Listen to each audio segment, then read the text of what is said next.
Bonjour et bienvenue dans l'émission Paroles de femmes. Nous continuons de parler du Saint-Esprit et aujourd'hui nous allons parler de la prière dans l'Esprit. C'est toutes ces fameuses prières, on en a déjà entendu parler, mais aujourd'hui on va voir comment réellement prier dans l'Esprit, quelle est cette fameuse prière dans l'Esprit, parce que on a soif de plus, on veut vivre quelque chose de plus, on va aller dans les profondeurs de Dieu et puis ça passe par des temps de prière, des moments d'intimité. La Bible nous dit que le Saint-Esprit est celui qui nous aide dans les moments de prière. Comment ? Ouais. Mais c'est ça. Je veux partir juste d'un verset dans l'évangile de Jean. Dieu est esprit, c'est Jean 4, 24. Dieu est esprit, constat de départ. Et il faut que ceux qui l'adorent, c'est-à-dire nous, l'adorent en esprit et en vérité. Et juste le verset d'avant, il dit, ce sont là les adorateurs que Dieu demande. Donc ce n'est pas un luxe, ce n'est pas la cerise sur le gâteau. Ce sont les adorateurs que Dieu demande. Donc Dieu attend de nous qu'on soit des adorateurs en esprit et en vérité. Donc si on n'a pas l'esprit de Dieu en nous, comment est-ce qu'on peut adorer Dieu en esprit ? Donc c'est un postulat de départ, Dieu demande des adorateurs en esprit. Et on aime Dieu. Je suis sûre que toutes celles qui nous écoutent aiment Dieu, le cherchent sincèrement.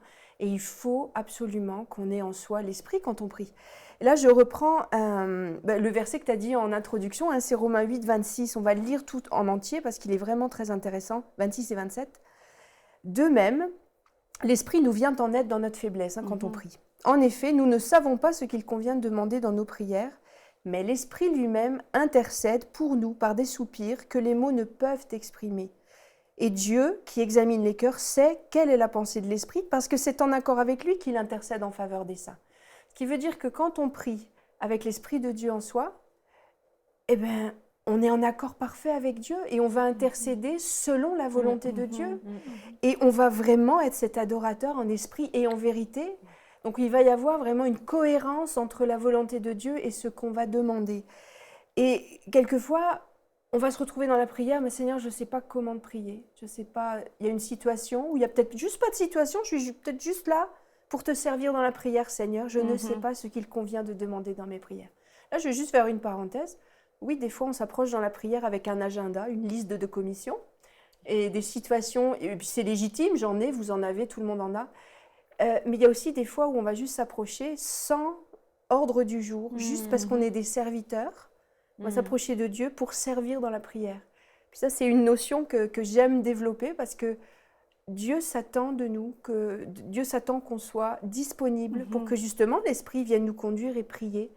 Et quelquefois, il va mettre sur nos cœurs des pensées, des sujets de prière auxquels on n'avait absolument pas pensé, qu'on n'avait pas prémédité. Ça t'arrive ? Ça vous est déjà ça m'est arrivé ? arrivé. Oui. Oui, un petit témoignage peut-être. Vite comme ça, moi je pense c'est pas moi directement, mais là récemment j'ai entendu une histoire d'une dame qui était très malade. Ça faisait des années qu'elle prenait des médicaments vraiment forts pour le corps. Et il y a un de mes amis qui priait, il priait pour quelqu'un d'autre, il priait en esprit. Et au moment de prononcer le nom de cette personne pour qui il priait, c'est le nom de cette dame-là qui est malade qui est sortie. Et il l'a rencontrée le soir, et puis elle a commencé à lui parler de ses maladies. Ils ont prié, et là, elle a été guérie. Elle a juste abandonné ses médicaments. Et il paraît que le médicament qu'elle prenait, on ne le lâche pas comme ça, parce que c'est un médicament qui est lourd pour le corps et a beaucoup d'effets secondaires. On ne peut pas juste l'abandonner, et elle a lâché et elle est complètement rétablie. Juste, il priait et il voulait prononcer un nom, mais le Saint-Esprit l'a conduit à dire le nom de cette dame-là et aujourd'hui, elle est guérie. Gloire à Dieu. Mais c'est sûr que dans la prière, on va, si on a un cœur vraiment disponible, ça ne va pas forcément venir tout de suite. Il peut y avoir un temps de silence, un temps où on sonde. Des fois, j'ai l'impression juste de sonder un peu du vide parce que je ne vois pas trop où le Seigneur veut aller. Puis ça peut durer quelques minutes comme ça, où je suis là dans la prière, dans le silence, ou en tout cas en disant pas trop de choses. Puis j'attends que le Saint-Esprit me conduise vers tel ou tel sujet. Et puis, c'est les moments, avec le recul, c'est les moments de prière les plus puissants, c'est les moments de prière les plus efficaces que je peux vivre. C'est ces moments où je cherche, avant d'ouvrir la bouche, où le Saint-Esprit veut me conduire. Et en particulier, puisqu'on est en charge d'église, mon mari et moi, quand je prie pour l'Église, je fais toujours ça. J'attends de voir où l'Esprit me conduit. Parce qu'on ne voit qu'une toute petite partie de la réalité. Hein. On ne voit pas le cœur des gens, on ne voit pas ce qui se passe, on ne voit pas les plans de Dieu non plus pour l'avenir. Et c'est très important d'être comme ça disposé pour que notre prière soit inspirée et dirigée. On peut prier, on peut passer des heures et puis à dire toutes sortes d'affaires. Je pense que Dieu fait le tri de toute façon parce qu'il bon, est miséricordieux. Voit, puis, en fait. Parce qu'à la fois, notre prière, c'est juste ce qu'on voit. Et comme tu dis, ce qu'on voit, c'est tellement rien comparé à tout ce que l'Esprit veut nous révéler. Puis quelquefois, ce qu'on voit, et même on en fait une mauvaise interprétation. Et puis on prie avec notre juste intelligence. On a vu ça chez une personne, je vais prier pour ça. Alors que peut-être c'est pas du tout ça son problème. Et de faire ce que tu dis, Anne, je pense que c'est capital et ça peut révolutionner des vies de prière. C'est juste d'attendre et de sonder. C'est ça, de laisser l'Esprit nous diriger plutôt que d'aller tête baissée. J'ai vu que telle personne, je sais pas, apparemment un problème d'argent, mais si ça se trouve, elle n'a pas du tout un problème d'argent. C'est toi qui as interprété ça comme ça. Et puis on prie dans le vide et on a l'impression d'avoir passé des heures. Ça produit rien quelquefois. Mais ce temps-là de silence, d'attente, de dire Saint-Esprit, où veux-tu m'amener aujourd'hui? Ça va tellement être plus efficace. Puis on va être très surpris parfois. Très surpris. Et puis si on prie à la... Excusez-moi l'expression, à la va comme je te pousse, là, ce que j'ai vu, puis aller à toute ma liste de courses, on risque, pas toujours, mais on risque même de prier contre la volonté de Dieu. Ben oui. Alors oui, Dieu est miséricordieux, il fait le tri, il prend ce qu'il y a à prendre, mais c'est pas ça que Dieu veut. Dieu demande des adorateurs en esprit et des intercesseurs en esprit. Et si on veut être efficace dans la prière et pas perdre notre temps, moi des fois je dis à ceux qui prient avec moi, je dis mais il faut arrêter de mobiliser le temps d'antenne par des niaiseries. Non mais c'est vrai, on a, à moins qu'on soit vraiment des ascètes, on n'a pas 24 heures de prière par jour. Et je connais personne qui prie 24 heures par jour. Donc le temps est forcément réduit. Et le temps qu'on passe dans la prière, on n'occupe pas le temps d'antenne avec des niaiseries. Mais on risque, en faisant selon notre volonté, de prier pour des choses qui n'intéressent pas le Seigneur. Ou qui ont, comme tu l'as dit, et c'est un mot-clé, qu'on a interprété. On a vu des choses, on a cru comprendre que dans tel couple, il y avait de l'eau dans le gaz, alors on va... Mais t'en sais rien. Fait que si on passe du temps juste dans l'attente, et puis dans la disponibilité, juste être là, ok Seigneur. Moi, des fois, je commence mon moment de prière après avoir adoré le Seigneur, et puis j'arrive devant le trône de Dieu pour apporter des requêtes, pour intercéder. Puis là, je dis Seigneur, je me présente au rapport. Un peu comme un militaire, il descend dans la cour sous le drapeau le matin. Me voici, qu'est-ce qu'il y a à faire?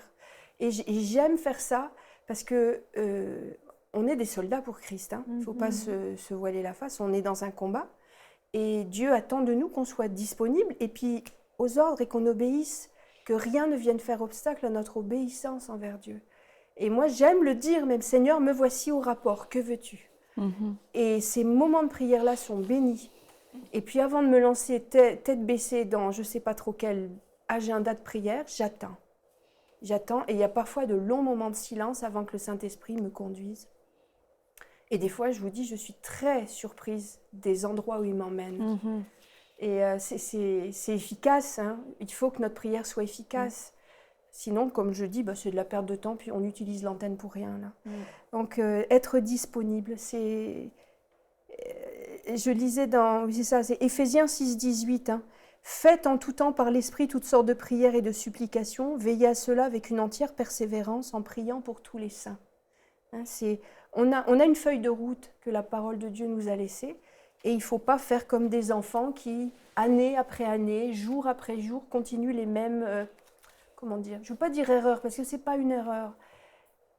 Il ne faut pas se contenter d'être superficiel dans la prière et il faut aller plus loin. Hein. Le Seigneur nous demande d'avancer de progrès en progrès. Hein. C'est Paul qui dit à Timothée, mais c'est pour nous, hein, cette parole-là, que tes progrès soient évidents de tous, en toutes sortes d'attitudes, mais aussi dans la prière. Il faut qu'on progresse. À un moment donné, il faut arrêter de faire du surplace, parce qu'il y a du travail, les amis. Là. Je veux dire, il y a des combats, il y a des luttes, il y a des victoires à remporter, il y a des citadelles à prendre. Et si on est là à ronronner dans une petite vie de prière, à dire toujours les mêmes choses, les ritournelles, moi je suis apitoyée des fois d'entendre toujours les mêmes ritournelles, les mêmes... c'est des choses assez enfantines qui ressortent en permanence. Avancez, s'il vous plaît, le Seigneur veut tellement plus, puis il y a tellement plus. Et c'est pas du luxe, c'est ce que Dieu demande. Ce sont là les adorateurs que Dieu demande. Et puis, on lit aussi que l'Esprit intercède par des soupirs inexprimables. Et cette prière d'intercession, elle est tellement puissante et tellement importante. Tu dis, il y a des victoires à remporter et on peut plus se contenter de prier notre petite prière habituelle comme nous on le veut, parce que c'est dans cette prière qu'on va enfanter aussi des choses pour nos propres vies, dans la vie des gens, de l'Église en général, et puis aussi gagner des âmes, qu'il y a des âmes qui vont pouvoir être sauvées. Je pense que Jérémie l'a déjà raconté quelquefois, parce que ça a été quelque chose de marquant pour nous, d'autant plus que c'était mon père. Donc, c'est sûr que c'est pour à tout jamais gravé en nous. Mais on a été saisis vraiment par l'Esprit, Jérémie et moi, pour mon père. On s'est mis à prier pour lui. Puis là, on a su que les chaînes étaient brisées dans sa vie et qu'il allait être sauvé. Et puis, quelques jours après, il a été sauvé. C'était formidable. Et ma belle-mère, sa femme, c'est pareil. Tous les deux, pareil. On a été saisis par l'Esprit et on s'est mis à intercéder, puis à dire des choses, à déclarer des choses. C'était tellement même étonnant. Je veux dire, avec mon intelligence, j'aurais jamais pensé à dire ces choses-là. Même en les disant, j'étais aussi bizarre ce que tu viens de dire. Mais je savais vraiment que dans le monde spirituel, tout avait changé. Je savais que cette femme-là, elle était gagnée. Et le dimanche d'après, elle a appelé en pleurant, les enfants, c'est formidable. Oh, comment on a découvert une nouvelle vie. Je sais plus exactement comment elle a dit ça. Et j'en souviens, le dimanche au téléphone, j'étais waouh. Et les Seigneurs les a sauvés comme ça. Et je pense qu'il y a d'autres gens qui ont prié. Mais je sais que le moment où l'Esprit nous a saisis pour intercéder pour eux, pour le salut de leur âme, je sais que c'est là que tout s'est joué. Et c'est clair, je le dis, moi avec ma petite intelligence, sauve mon père, sauve le truc, sauve machin, c'est bien, enfin c'est pas mal, mais il y a plus. Il y a beaucoup plus. C'est comme si tu as un barrage qui est en train de se fissurer. Je pense, on parle de conversion de quelqu'un quand ça fait des années qu'on prie pour quelqu'un. Il y a un moment, un temps de Dieu où la personne va céder. C'est comme une rupture de digue. Et il y a une fissure qui se creuse, et là, le Seigneur dit, go, vas-y, mets les stockades, et paf, et tu mets l'épaule à la roue, tu pries, t'intercèdes, parce que l'Esprit t'a dit que c'était le moment. Et là, tu vas et tu l'as. On est là, Mon mari dit, mais sois un petit peu moins guerrière, mais non, vas-y, Anne, on aime ton côté guerrier. Et je le maintiens et je le professe. Oui, c'est un combat, et oui, je serai guerrière et je l'assume. Mais oui, on met les stockades dans la prière. Il y a quelques fois, bon, c'est un petit peu de la guimauve, mais on est des guerriers.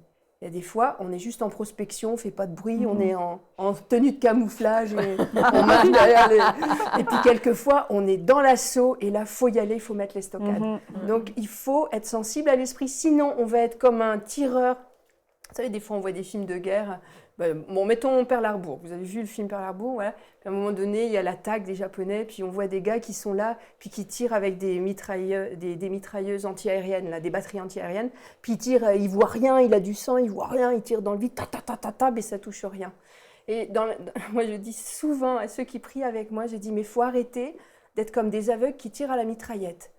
Parce que si tu ne sondes pas l'Esprit de Dieu avant de prier, tu es comme un aveugle ou quelqu'un qui est dans le brouillard et qui tire un peu n'importe où.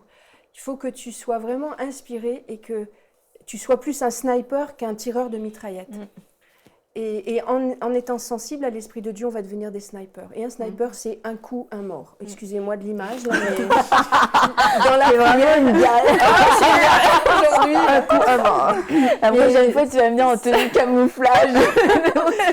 Mais bon, ça paraît un peu rude comme image. Mon mari me le redirait encore. Mais arrête un peu, t'es pas un militaire. Non, moi, on a bien compris. Voilà, on tire pas dans le vide. Et dans la prière, on peut avoir des flots de paroles. On débite des flots de paroles. Et c'est l'Esprit de Dieu. Si l'Esprit de Dieu est là, on va pas être comme ça. On va avoir des sujets qu'on va s'approprier vraiment dans la présence de Dieu. On va comprendre là où le Seigneur veut qu'on oriente notre prière, et on va orienter notre prière. Et là, c'est efficace. Et là, on gagne des victoires. Et aussi, on va parler de la prière en langue. Parce que la prière en langue, c'est une prière qui est à la fois très connue, mais à la fois méconnue, parce qu'on peut prier en langue sans savoir vraiment quelle puissance il y a dans cette prière. Et on peut aussi juste ne pas connaître, ne pas l'avoir expérimenté. Mais à quoi sert cette prière en langue? Puisque la chose qui est communément admise, c'est qu'on ne comprend pas ce qu'on dit. Non, c'est clair, on ne comprend pas ce qu'on dit. Mais quand on lit les récits de l'apôtre Paul, là, il dit lui-même qu'il parle en langue plus que n'importe qui.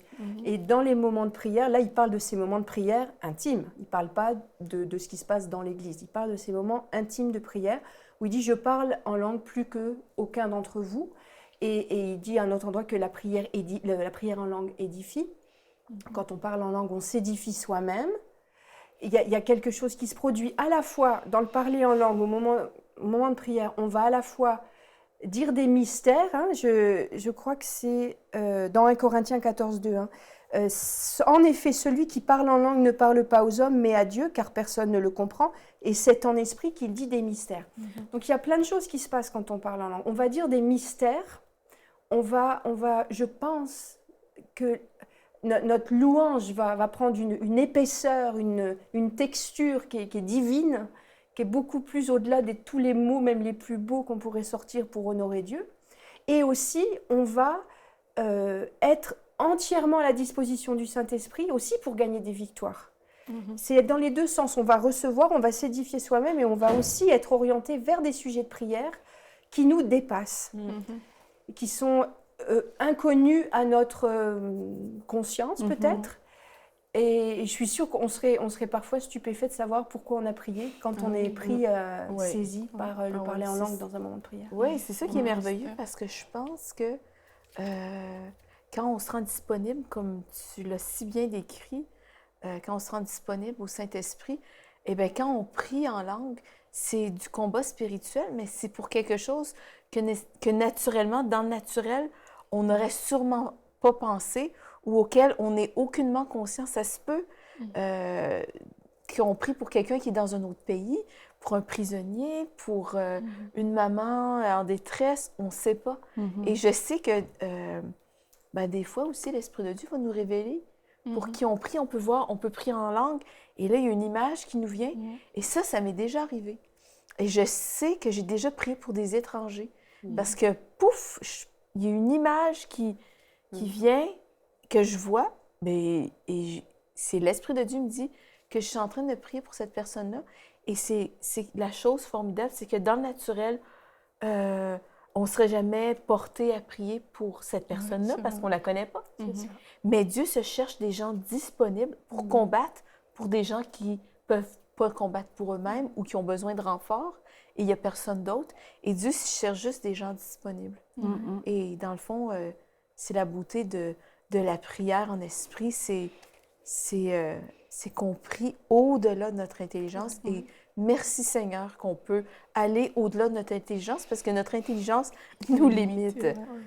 C'est pas parce qu'on est stupide, mais c'est parce qu'on peut prier vraiment des mystères et ça rend service à Dieu en rendant service à des gens. Et dans Jude, c'est écrit que quand on prie en esprit, on est en train de s'édifier nous-mêmes, comme tu disais. On a vraiment besoin de se fortifier parce que, encore une fois, comme ce qui a été dit, quand on prie juste avec notre intelligence, on prie des solutions avec, à notre niveau et avec notre raisonnement humain. Et on a besoin de tellement plus. Et puis, on remercie le Saint-Esprit pour son assistance dans la prière, de pouvoir dire ces mystères sur nous-mêmes, de pouvoir nous édifier d'une manière parfaite, d'une manière surnaturelle, d'une manière qui dépasse notre intelligence. Et c'est un tel soutien, il y a un tel soulagement et une assurance qu'il y a quelque chose de bon qui est en train de se former alors que je suis en train de prier en langue. Je suis en train de m'édifier, je suis en train de me construire, je suis en train de me fortifier. Et je me dis, mais c'est tellement bon pour moi et je dois je dois parler en langue, pas parce que la Bible me dit parle en langue, mais Paul disait je parle en langue plus que vous tous.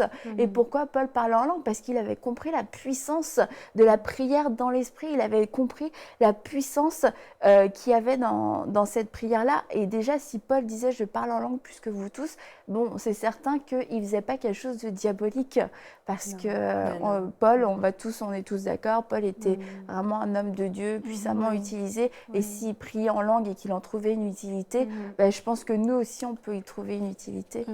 Moi, quand tu parles, ça me fait penser à un truc et une réflexion. Paul, il a beaucoup souffert, et on peut se demander où est-ce qu'il prenait la force pour vraiment résister avec autant de vivacité à tout ce qu'il a affronté dans sa vie. Et moi, je pense que c'est parce que son esprit était justement construit, bâti, édifié, et ça lui permettait de résister vraiment face à toutes les attaques qu'il subissait. Il se relevait toujours, il était déterminé à aller faire ce que Dieu lui a demandé. Mais moi, je pense que ça vient de là. Son homme intérieur était tellement fortifié, tellement construit que face aux attaques, ben, il pouvait résister. Je pense que ça, c'est aussi un point important vraiment de la nécessité de prier en langue pour nos vies. C'est face aux attaques, lorsque la Bible dit résister au diable, donc face à l'ennemi, il faut résister. Et si intérieurement, on n'est pas fort, on n'est pas édifié, ben, quand l'attaque va arriver, on va juste... faible. Ah, mais comment fait-on alors pour pouvoir bénéficier de cette puissance, de cette puissante prière dans l'esprit? Comment fait-on?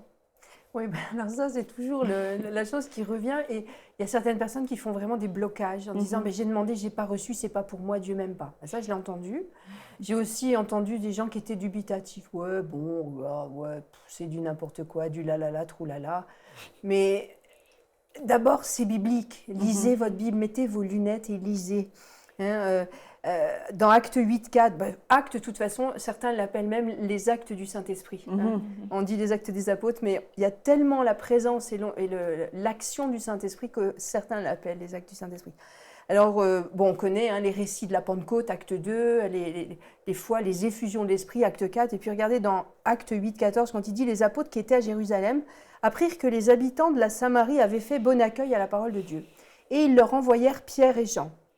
Ceux-ci descendirent et prièrent pour eux, afin qu'ils reçoivent le Saint-Esprit. » Donc, on peut demander à quelqu'un de prier pour soi, pour qu'on reçoive le Saint-Esprit. En effet, ils n'étaient encore descendus sur aucun d'eux, ils avaient seulement été baptisés au nom du Seigneur Jésus. Alors, Pierre et Jean posèrent les mains sur eux et ils reçurent le Saint-Esprit. Donc, la première étape, ça serait déjà de ne pas faire de blocage et d'arrêter de dire « c'est pas pour moi, j'ai essayé, ça n'a pas marché, c'est n'importe quoi », parce que ça, je l'ai entendu aussi. Oui, ben là, j'ai essayé, ça n'a pas marché, donc ça n'existe pas. Ben, je suis désolée, mais t'es pas très persévérant. Et ben non, ben regarde. Et il faut vraiment se positionner dans une une attente sans obstacle et sans doute. Celui qui doute est pareil au flot de la mer. Moi, je vois une petite coquille de noix, vous savez, les petites coquilles de noix vides, qui se promènent sur les flots, qui est ballottée à droite, qui est ballottée à gauche. C'est pas comme ça. C'est biblique, alors je m'y attends. J'arrête de remettre en doute. Je sais que c'est pour moi.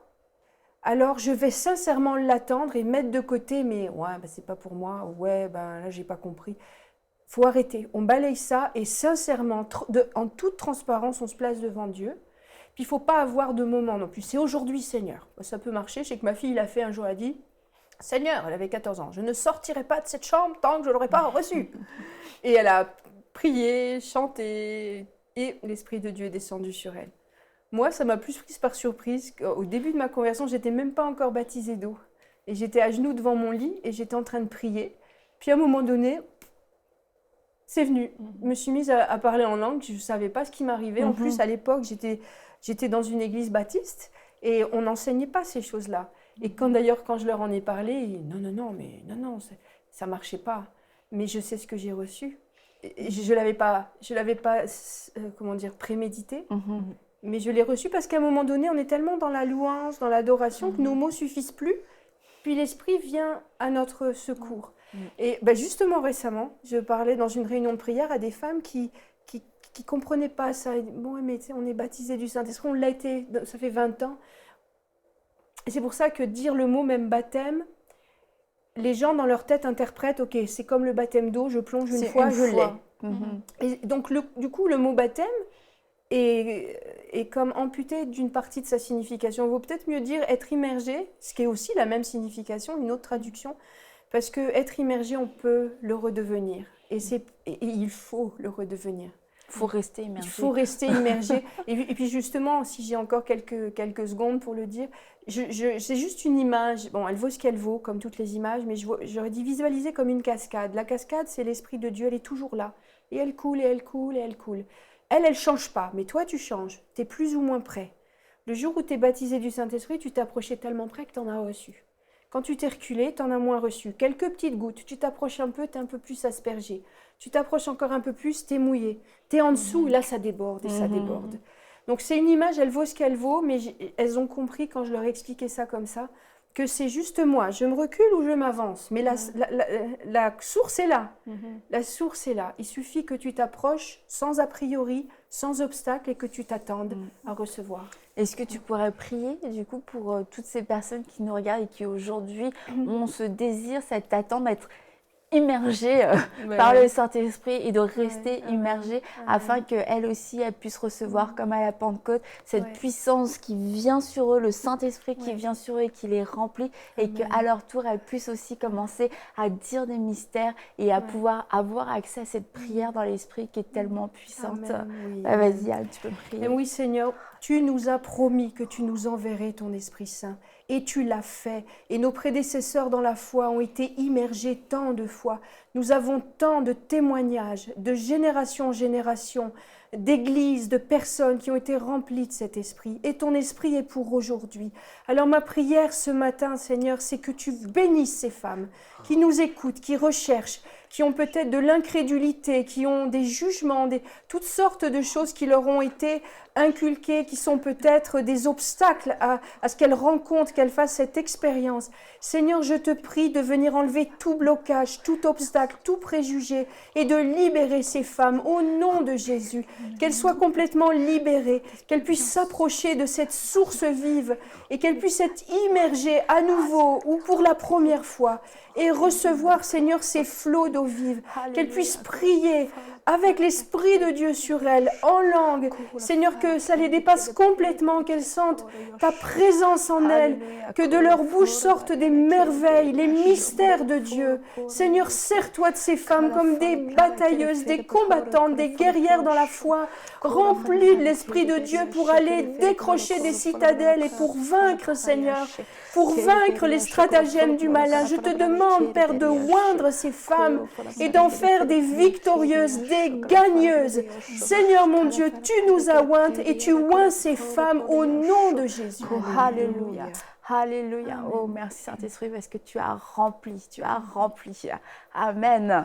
Alors, nous sommes arrivés au bout de cette semaine sur le Saint-Esprit. J'espère et je crois que ça vous a donné soif de vous approcher de lui, soif de le connaître, soif de lui laisser toute la place qu'il mérite dans votre vie, c'est-à-dire toute la place finalement, et de pouvoir le laisser vous diriger, que vous puissiez vous tourner vers lui comme votre associé, comme votre ami, comme Dieu lui-même, que vous ne le délaissiez plus et qu'aujourd'hui le Saint-Esprit devienne la personne la plus importante de votre vie. Et nous croyons vraiment et nous continuons de prier pour vous, pour que toutes ces semences puissent porter du fruit, un fruit d'une vie de l'esprit, une vie de l'esprit qui est puissante, parce que vous êtes des femmes puissantes. La Bible nous dit, soyez puissants à tous égards, soyez puissantes, mesdames, à tous égards, par la puissance du Saint-Esprit qui agit en vous. Et on vous dit à très bientôt pour une prochaine émission de Paroles de Femmes.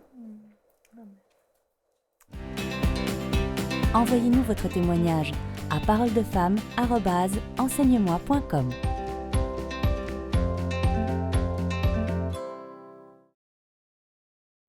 Cette émission est rendue possible grâce au précieux soutien des partenaires d'Enseigne-moi Canal International. Retrouvez tous nos programmes sur enseigne-moi.com.